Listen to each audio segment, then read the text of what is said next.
Dans ce cours, nous allons voir comment gérer et utiliser le volet de notification sous Windows 10.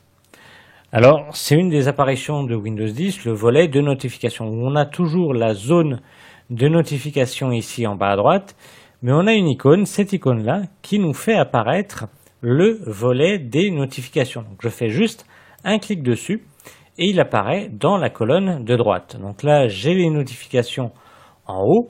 Si j'ai des mises à jour ou des choses à faire éventuellement, ou au pire des mails que j'aurais reçus. Et en bas, j'ai accès à certains paramètres de façon plus rapide. C'est-à-dire que là, je peux passer directement en mode tablette. On a vu dans un autre cours qu'on pouvait passer en mode tablette, mais il fallait aller dans les paramètres, etc. Alors que là, juste en affichant le volet de navigation, je peux cliquer sur mode tablette. Vous voyez, il est activé parce qu'il est sur fond orange. Et vous voyez, je suis passé en mode tablette. Si je veux le quitter, je reclique une fois dessus et là, je reviens en mode bureau normal. Donc là, le volet de notification, ça me permet d'aller plus vite. Ça me permet également de connecter, par exemple, des enceintes sans fil, etc. Donc là, avec l'outil connecté. J'ai ici la possibilité de prendre des notes avec l'application OneNote de Microsoft. Je retourne dans le volet de notification.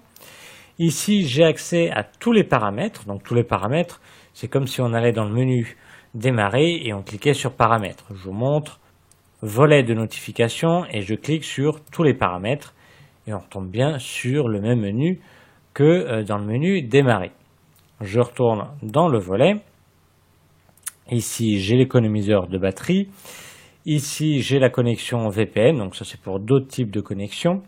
Et ici, j'ai la luminosité de l'écran. Donc là, actuellement, elle est à 17%, mais si je clique dessus, elle va augmenter à chaque fois ou diminuer après quand je reclique dessus.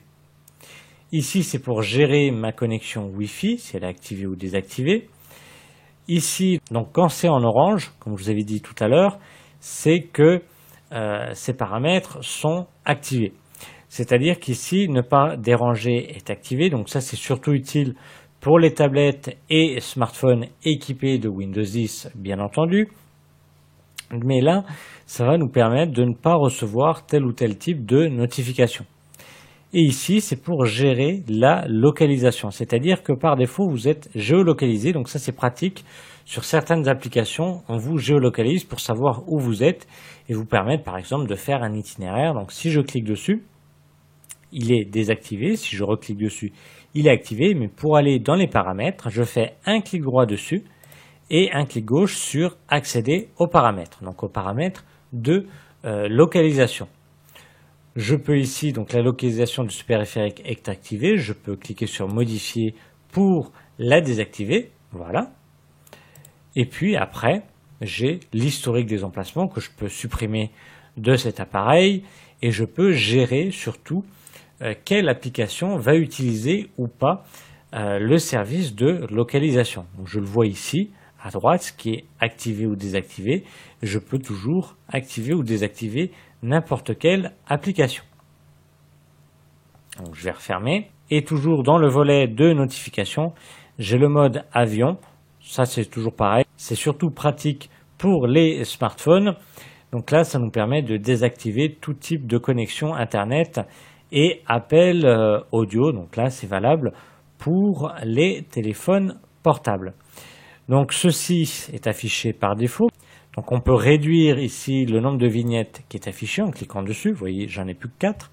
Et je peux cliquer sur développer pour les avoir toutes. Même principe pour les notifications ici qui sont affichées. J'ai un petit triangle juste à côté. Je peux cliquer sur le triangle et voir la description de l'alerte de la notification qui me concerne. Ou sinon, si elle ne me concerne pas, eh bien, je peux faire un clic sur la croix pour la supprimer. Vous voyez, donc là, j'ai reçu entre-temps un mail.